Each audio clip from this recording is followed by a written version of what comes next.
Olá, pessoal. É uma honra para mim receber aqui fazer essa entrevista com o Dr. Nelson Rossi, uma das pessoas mais inteligentes que eu conheço e admiráveis na sua área de conhecimento, na sua área de odontologia. Muita satisfação em te receber, Nelson. Muito obrigada por ter aceito o convite. Eu é que agradeço, né, Bel? A gente tem um conhecimento fora das nossas áreas, como amigos mesmo, né? Verdade. E eu conheço bastante a tua capacidade também. E é um prazer para mim estar aqui conversando um pouquinho com você, com os seus ouvintes. Muito obrigada, Nelson. Bom, depois eu gostaria, por favor, que você se apresentasse brevemente, mas depois no descritivo do vídeo eu vou colocar a sua mini bio, o seu mini currículo, né? Coloca ele mais completo, mas apenas para que as pessoas conheçam a sua área de conhecimento, pode se apresentar, por favor. Ok. Bom, eu não sou daquelas pessoas que a gente ouve dizer assim que desde que era criança sonhava em ser dentista. Na realidade, eu entrei meio que por acaso, né? Porque eu tive que optar pelo vestibular muito cedo, como acontece com muitas pessoas hoje em dia também, né? E na realidade, eu fui meio que carregado pelo meu irmão, que tinha entrado um ano antes na Odonto da USP, e me levou ali para ver umas aulas na USP. Pensei, ó, pode ser legal, né? Como era difícil de entrar na faculdade, eu pensei, vou fazer uma tentativa, mas acabei entrando de primeira, né? Eu me graduei pela Unicamp, né, em 1977. Comecei na minha carreira assim, com a área mais de patologia, né? Patologia geral, mas depois me encantei pela ortodontia, que é a área que eu hoje milito, né? Então já fazem mais de 40 anos. E na carreira profissional fiz aquilo que é esperado, né? Que é fazer o mestrado, o doutorado. E aí o mais importante que eu acho é a gente ter tratado bastante gente durante esse tempo todo e poder ter visto essa evolução que a odontologia teve. Perfeito, isso mesmo. Bom, na evolução que a odontologia teve, a gente tem observado a questão da estética, né? A estética não só dental, não só a estética odontológica, mas a estética facial, a estética envolvendo a questão da vaidade como um todo, né? Dentro da odontologia. Qual é a sua opinião? Assim, todos os dentistas estão preparados para lidar com a estética facial, além dos dentes? Sim, na realidade, isso, eu acho que está dando problema na conexão. Estou te ouvindo bem, tá? Tá? Bom, então tá, qualquer coisa é só a gente parar. Perfeito. Então, na realidade, esse conceito de estética, e eu acho que é o mais forte que existe, né? Eu acho que assim, essa última geração, ela está mais preocupada com a parte estética do que a parte funcional. A gente tem visto isso. Na área do dentista, eu acho que nós estamos preparados, né? Eu diria que a odontologia sempre foi uma profissão estética na parte da estética dentária, Uhum, mas de algum tempo para cá ela passou também a outros limites e até a gente pode falar um pouquinho mais a respeito disso depois, até extrapolando um pouquinho dos limites.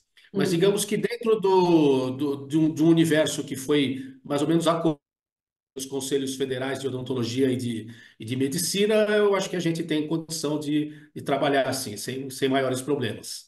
Perfeito.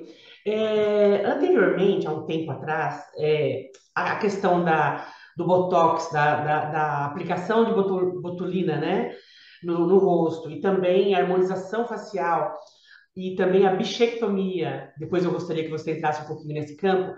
Mas essa questão da estética do rosto, além da questão dentária, ela antes era feita assim, com o setor de estética, na biomedicina, com dermatologistas, e hoje não, saiu desse campo específico da medicina e veio para a odontologia.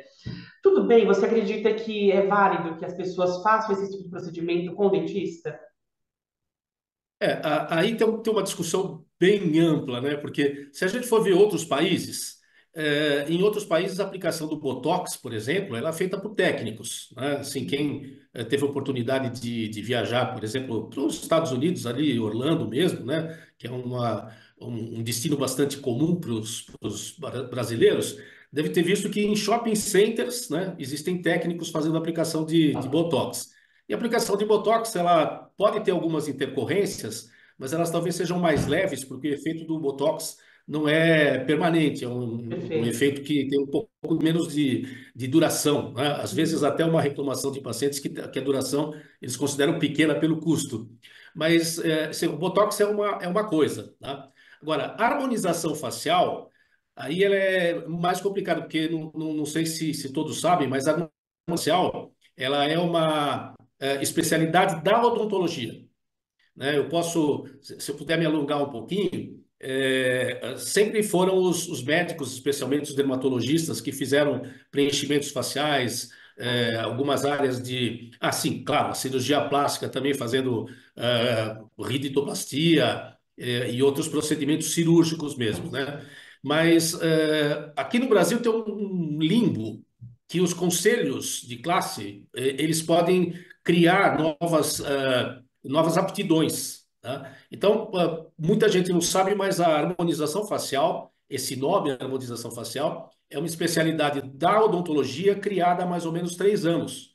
Então, Uhum. assim, se a gente for falar quem pode fazer harmonização facial, seria só o dentista.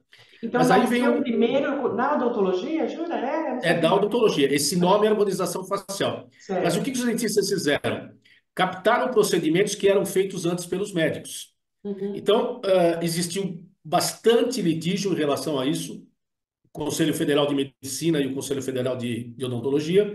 Sempre bom lembrar que os dentistas não estão sujeitos ao ato médico, que é a lei do ato médico, né? Existe Uhum. isso na legislação, mas existem competências, né? Então, houve um litígio entre o Conselho Federal de Medicina e de Odontologia, porque eu confesso que muitos dentistas estavam extrapolando.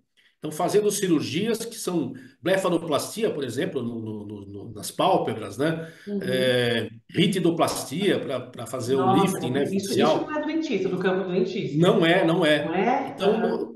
no final das contas, ficou meio claro assim: o dentista tem uma área de atuação, que é a harmonização facial, em que ele pode fazer algumas cirurgias, né, como a lipoaspiração do mento, mas pode fazer preenchimentos com ácido hialurônico, pode aplicar o Botox, pode fazer alguns procedimentos com os fios de levantamento. Então, essa é uma parte de especialidade da odontologia mesmo. Olha, que Então, interessante. por exemplo, um biomédico pode fazer procedimentos estéticos, mas ele não poderia chamar isso de harmonização facial. Essa é uma especialidade da odontologia. Odontologia, Mas é entendi. claro que, né, como nós estamos no Brasil, existem alguns dentistas que estão extrapolando. A gente vê vários cursos de blefaroplastia, otoplastia de orelha. Isso não Nossa, está está dentro do rol das atividades que um harmonizador facial pode fazer. certo, perfeito. Infelizmente. Agora, a gente falando, Nelson, especificamente sobre a bichectomia, não é? Que é Uhum. essa remoção da interna da bochecha. Me fala um pouquinho Uhum. sobre isso. Muitas pessoas têm feito, né? Gostaria de entender como é que funciona.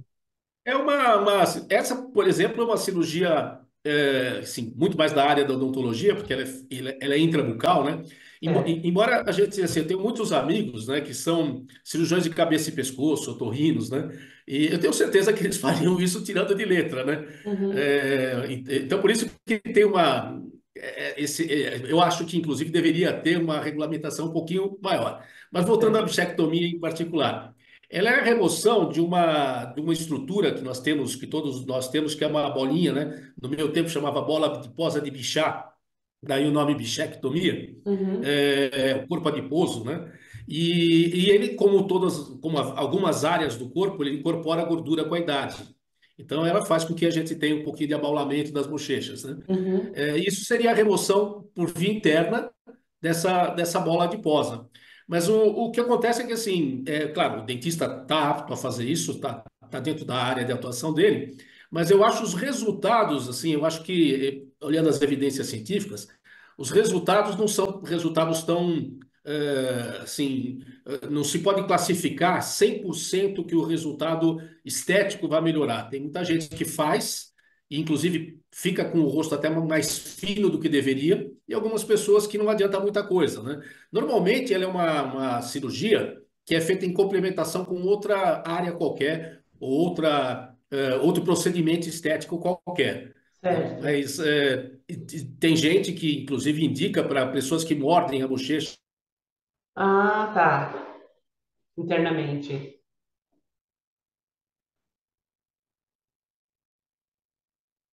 Deu uma travada, Nelson.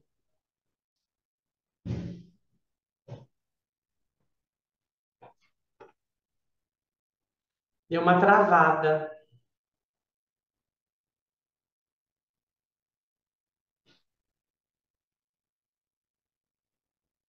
Vamos reconectar?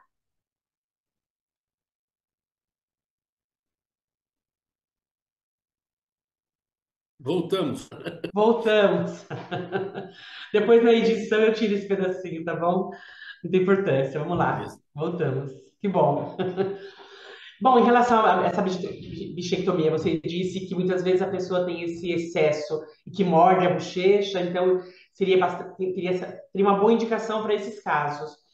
E me fala uma coisa, em Uhum. questão de estética, né? A minha dúvida é, você removendo esse volume, né, interno, com o passar do tempo, lá na maturidade, depois de alguns anos, isso não vai fazer falta? Isso não vai dar de repente, uma depressão no rosto por falta desse produto que foi removido? O que que você acha? É, exatamente esse tipo de pesquisa clínica não foi feita, né? E Uhum, como é uma atividade relativamente recente, a gente não tem a parte mais importante de qualquer procedimento clínico, que é o estudo retrospectivo, né? Então a gente só vai saber isso realmente daqui a alguns anos, quando as primeiras pessoas atingirem mais a maturidade, né? uhum, Mas eu posso fazer mais ou menos um paralelo, aí já é, vamos dizer assim, eu estou dando palpite sem evidência científica, que a gente vê as pessoas que tiveram HIV positivas, né? Que uhum. por conta da medicação, elas acabam perdendo bastante gordura do rosto, entre outras partes da bola adiposa de Bichat. Uhum. Essas pessoas estão hoje em dia se submetendo a preenchimento facial, preenchimento com Olha, ácido hialurônico por conta da depressão, né? Que fica bastante antiestética. Mas eu não posso afirmar isso porque a gente ainda não tem os estudos a longo prazo dessa remoção. Tá? Eu entendi. diria, por enquanto, que, assim, pela minha opinião, ela não é uma coisa que tem uma indicação tão grande assim como... Ela foi, na realidade, uma das primeiras manobras estéticas dos cirurgiões dentistas, né? Então, ela foi bastante aplicada porque o pessoal estava querendo entrar nessa área. Mas, hoje em dia, ela já está um pouquinho mais deixada de lado. E me fala uma coisa, pessoas que sentem um pouco, no meu caso, por exemplo, se sentem um pouco bochechudas, quem tem assim, esse rosto mais redondinho, a bichectomia ajuda, ela é indicada, mais tarde a gente pode se arrepender de fazer isso? Então, essa é uma pergunta que eu acho que ainda não dá para ser respondida por conta da Respondida. falta de estudos clínicos, porque Entendi. um estudo clínico ele precisa de um parâmetro que a gente possa medir, quantificar o efeito, né? Então, por exemplo, hoje nós temos na minha área, que é ortodontia, a gente tem scanner da face. Então, você consegue fazer um scanner 3D da face do paciente antes e depois no procedimento e medir o quanto que aquilo mudou. Uhum, Eu nunca vi nenhum trabalho desse sentido na bichectomia para poder dizer, olha quanto que o rosto emagreceu. E a uhum. segunda parte do processo é, a longo prazo, o que aconteceu com Perfeito. isso. Então, eu acho Né? assim, eu não tenho uma indicação 100% segura a respeito do que isso pode acontecer. Agora, vamos dizer assim, o rosto mais redondo, ele se deve a uma série de fatores, né? Até entre eles, até a genética, né? Nós, em ortodontia, conhecemos bem as pessoas que têm um padrão de crescimento mais horizontal, que têm o rosto mais quadradinho, né? Uhum. Chamamos de braquicéfalos, e as pessoas que têm o rosto mais longilíneo, que são os dolicocéfalos, né? Então, os dólicos tendem a ter o rosto fino e os braques tendem a ter o rosto gordo, né? Olha Gordo que eu digo só, assim, mais quadradinho, mais né? redondo, Então, recheado. exatamente. E a dimensão vertical um pouquinho menor, né? Então isso confere também um aspecto mais rechonchudo ao rosto. Uhum, Agora, eu acho que tem mais assim a respeito, mais em relação a isso, um procedimento que é feito, que é o levantamento né, das bochechas com fios, né, que são usados na harmonização facial. Eles não são, eles têm um resultado também não é perene, né? Mas eles melhoram bastante esse aspecto, né? Eles conseguem uhum. fazer, principalmente, com que o rosto fique um pouquinho mais fininho, vamos dizer assim, né? Entendi, bacana. Ainda na questão da estética, existe um branqueamento dos dentes, né? Uhum. E algumas pessoas têm exagerado, a gente, Tem. assim, no meu entender. Eu vejo, às vezes, principalmente pessoal de televisão, pessoal de mídia, a gente vê aquele branqueamento excessivo e bastante artificial. Se vê que foi feito artificialmente. O que você pensa sobre essa questão do branqueamento excessivo, Nelson? Essa é um sinal desses tempos, né? Porque eu me lembro quando eu comecei na odontologia, quando a gente ia fazer prótese total, por exemplo, né, as famosas dentaduras, eram normalmente para pessoas que com um pouco mais de idade, né? Então a gente escolhia uma cor de dente mais próxima da Próxima. idade, né? Uhum, Então, assim, é óbvio que os dentes eles vão sofrendo um pouquinho de ficam um pouco mais amarronzados com a idade, desgastam um pouquinho uhum.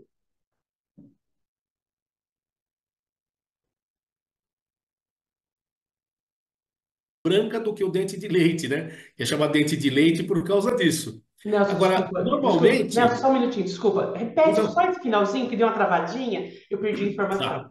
Tá? Então, antigamente a gente escolhia para ter aí eu poderia chamar realmente de harmonização com o rosto, né? Uhum, Dentes que tivessem um pouquinho mais escurecidos, né?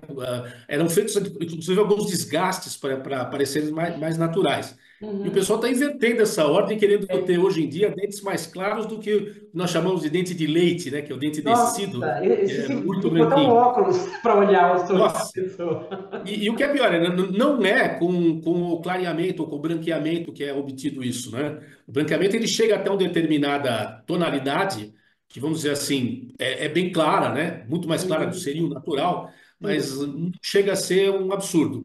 O que o pessoal está fazendo muito hoje em dia é colocando facetas de resina ou de porcelana com Ah, uma cor incompatível vamos dizer, com o natural, né?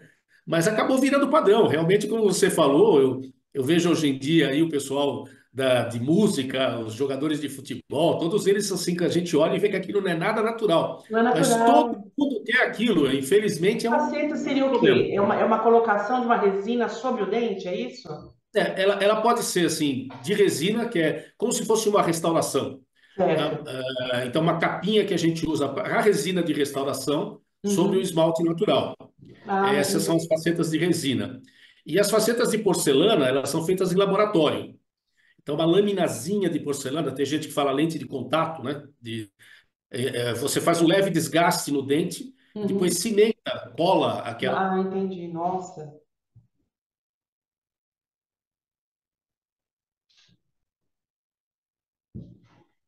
Então, a gente tem que pensar isso em longo prazo. O que hoje me choca, eu posso falar isso é uma constatação minha.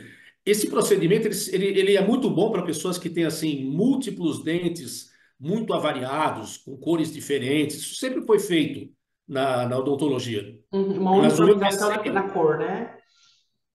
o meu receio é ver hoje em dia adolescentes que têm dentição normal, ou que poderiam usar um aparelho e colocar os dentes bem alinhados, Uhum. e que estão estragando o esmalte deles, vamos dizer assim, porque de qualquer forma é uma agressão. O que vai Uhum. acontecer daqui 20 anos? Até porque todos esses materiais que nós estamos dizendo, eles têm um prazo de validade. Tá? Eu tenho 40 anos de odontologia e já ouvi falar de coisas, esse é o melhor material do mundo, isso nunca mais vai estragar. Eu cansei de ver isso acontecer como se está falando hoje em dia. Uhum. Então, assim, eu acho que está indiscriminado, mas infelizmente é um sinal dos tempos. É o sinal dos tempos.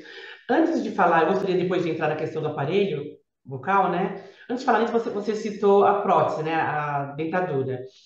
Antigamente era muito comum a utilização de dentadura. Hoje em dia, me parece que ainda é feita, mas depois está sendo substituído pelos implantes dentários. Assim, quando que é indicado um e outro? Quando que vale a pena? E se esses implantes, dente a dente, realmente funciona, realmente substitui o dente original?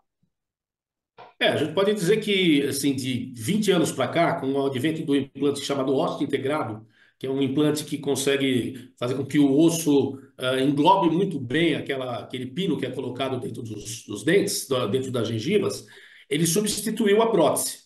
Né? O grande problema que a gente está aqui é que nós vivemos num país que a renda média por volta de R$ 2.500, né? Pela Uhum. última vez que foi feito aí o censo. E esses materiais, esses implantes são muito caros. Infelizmente, ainda se faz muita dentadura, ou pior que isso, né? As pessoas ficam até sem nada por falta de capacidade financeira. Mas assim, Certo. é óbvio que a melhor coisa seria a prevenção para a pessoa não perder os dentes. Mas em Uhum. segundo lugar, a gente teria realmente os implantes como uma boa solução. Eles são Certo. realmente bem testados. Perfeito. Então, os dois podem ser utilizados dependendo da condição financeira da pessoa, né? Exatamente. Mas mesmo a dentadura, comparado a tempos atrás, antigamente, há anos atrás, mesmo a dentadura hoje em dia, ela é bem mais natural do que anteriormente, Ah, né? sim, sim. Mas aí é do ponto de vista estético, né? O Isso. grande problema da dentadura é o funcional. Raramente eu ainda faço esse procedimento, né? Muito raramente. Mas uma coisa que eu aprendi, né? Se você for pensar, uma pessoa que vai colocar uma prótese total, uma dentadura inferior, ela não tem o osso ali, né? É bem fininho. Então, se você levantar a língua, você vai perceber que o assoalho da boca ele levanta mais do que o lugar onde a dentadura fica apoiada. Então, assim, a Não, dentadura inferior, ela literalmente não para.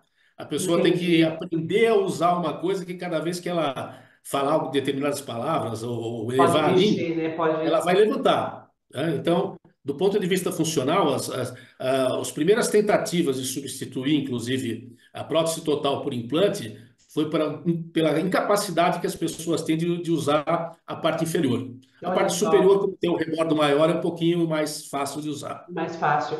E nesse caso, onde a parte da gengiva está desgastada, né? Que está fininha e que não segura tanto, o implante ele é Ah, ideal. Ele perfeito. é perfeito, perfeito. O grande mentor dos implantes ósseo-integrados, né, chama Pierre Ingmar Brånemark, um sueco, ele criou um protocolo que até virou um nome jargão em odontologia, protocolo de Brånemark, que é colocar numa pessoa que não tem nenhum dente inferior, colocar 4 implantes e apoiar uma prótese fixa sobre esses 4 implantes. Perfeito. Como eu disse, ele foi bastante.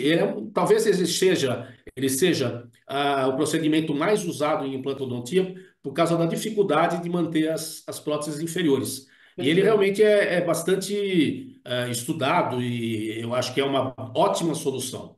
Uhum, ótimo. Voltando à questão do aparelhinho, né, do aparelho dentário, a gente sempre viu, assim, as pessoas muito mais jovens utilizando, jovens, adolescentes, crianças, mas mais recentemente nós temos acompanhado algumas pessoas adultas, gente na fase da faixa dos 40, 50, colocando esse aparelhinho dentário. Existe idade? Você acha que é tudo bem, qualquer idade, sempre é tempo de se colocar esse aparelho? É indicado? Você vê de que forma que você vê isso? Não, assim, a movimentação dentária, ela depende de uma partezinha, né, de uma camadinha que nós temos que chama periósteo, que está entre o dente e o osso, né? Ali nós temos uma camadinha que é o ligamento periodontal, e depois no osso nós temos o periósteo, que é a parte do osso que sofre a remodelação para o dente poder Uhum, caminhar de um lado para o outro, né? Para fazer certo. a movimentação dele. Esse periósteo nós temos em todos os ossos do corpo. E ele tem capacidade de formar um osso novo, então eu consigo movimentar o dente a partir do osso novo que é formado por ele. Uhum, Mas existe um grande problema. Todo mundo conhece, né? O periósteo, ele para reparar fraturas. Então, todo mundo sabe que quando você tem uma fratura, por exemplo, se você deixar muito separado um osso do outro, não chega a grudar, vamos dizer assim, né? Por isso que tem que reduzir a fratura, encostar bem aquilo ali. E a outra coisa que a gente sabe também é que todo mundo tem na família, infelizmente, lá uma tia, uma avó, que quebrou o fêmur e ele não conseguiu consolidar, mesmo fazendo a redução da fratura. Isso por uhum, quê? Porque o periósteo vai perdendo a capacidade com a idade. certo. Então, voltando para a parte do aparelho.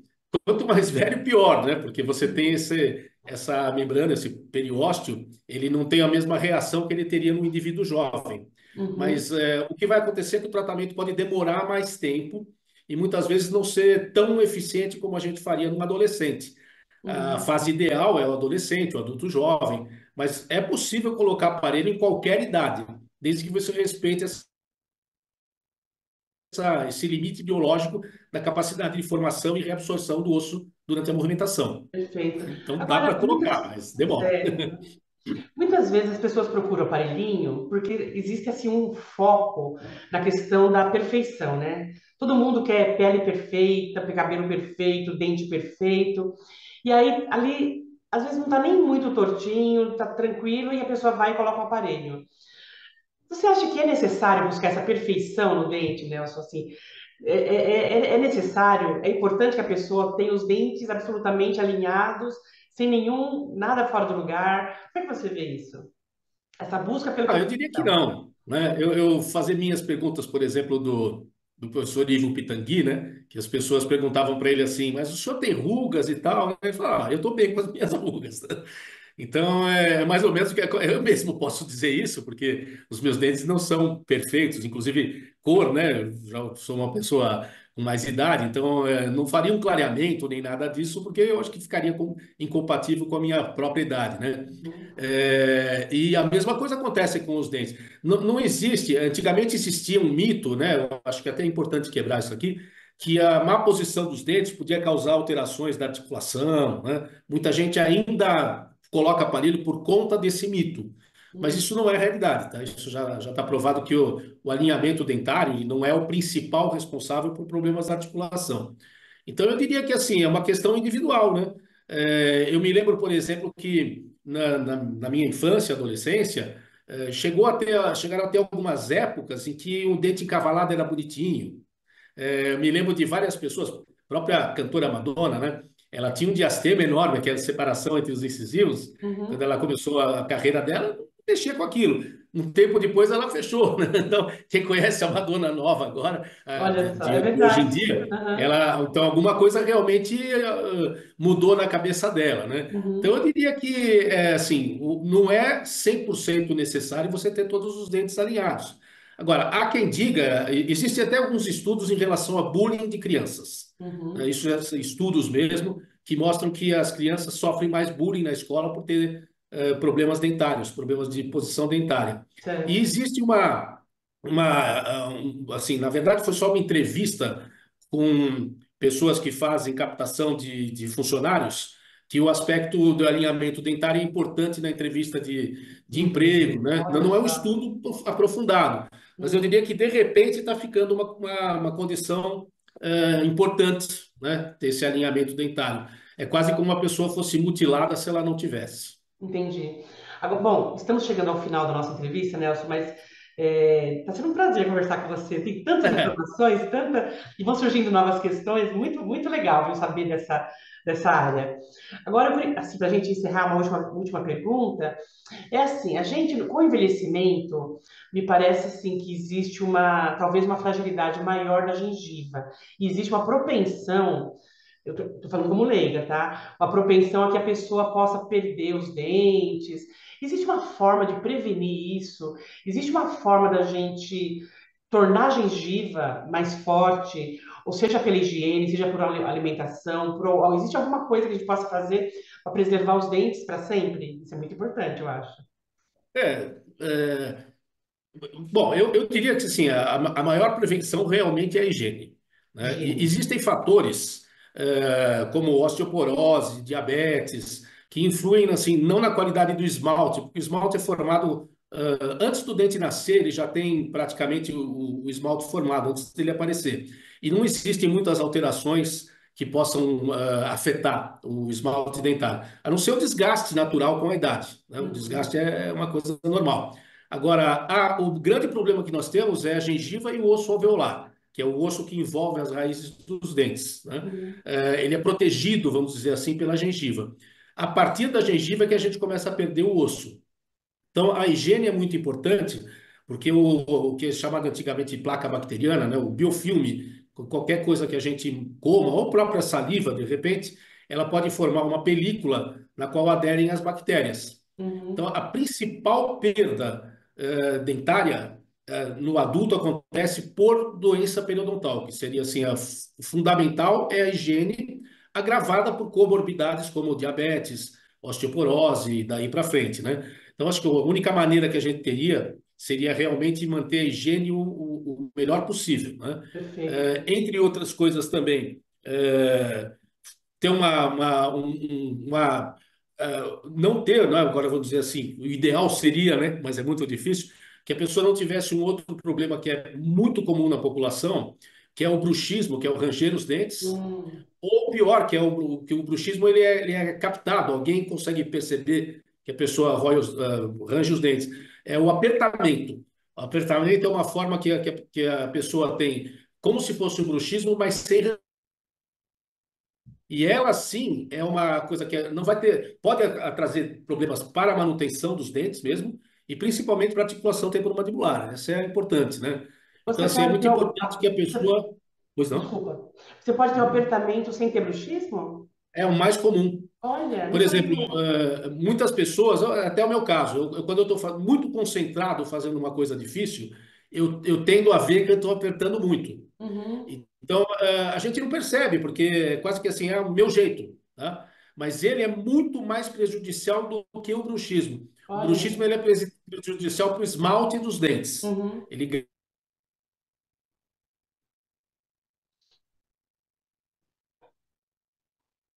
apertamento é muito mais complicado, não adianta usar placa. Então a pessoa precisaria perder o hábito de fazer o apertamento. E só uma Eu questão, diria que essas são coisas. o bruxismo é Desculpe, quando pois. a gente dorme. O apertamento não, né? Uhum. O apertamento é o tempo todo. Né? É Olha. como eu falei, eu me pego, né? Às vezes no computador ou no laboratório, que eu faço muita coisa de laboratório, Uhum. apertando os dentes assim muito tempo, quando é uma coisa difícil que Olha. eu tenho que me concentrar. E olha Aham. que é uma coisa que eu tento, existe inclusive tratamento para isso, o ideal é terapia cognitivo-comportamental, para que a pessoa não tenha esse hábito, né? Esse E hábito. eu estou chamando a atenção para isso porque a parte da higiene é meio que conhecida. Mas essa Uhum. parte do apertamento é muito comum na população, E é pode desconhecida. levar a problemas de perda de dente mesmo, mas principalmente a alterações da região da articulação temporomandibular, né? Dor, disfunção, essa parte Perfeito, toda. perfeito. Uhum. Nelson, muito obrigada, doutor Nelson, muito obrigada por você ter me atendido, por essa entrevista tão gostosa, que foi um papo assim que, olha só, quase 40 minutos e a gente fluiu de uma forma muito agradável, muito gostosa. Muito obrigada, viu, por dividir com a gente esse conhecimento, né, a tua experiência. Muito obrigada, tá? Eu é que agradeço a oportunidade. Bacana, Nelson. E aí, numa próxima vez, assim, eu gostaria de conversar com vocês sobre outros assuntos. A gente volta a se falar, então. A gente volta a repetir a entrevista. Tá Perfeito. bom? Vai ser um prazer, velho. Prazer foi meu. Muito obrigada, meu querido. Até mais. Até mais. Tchau, tchau.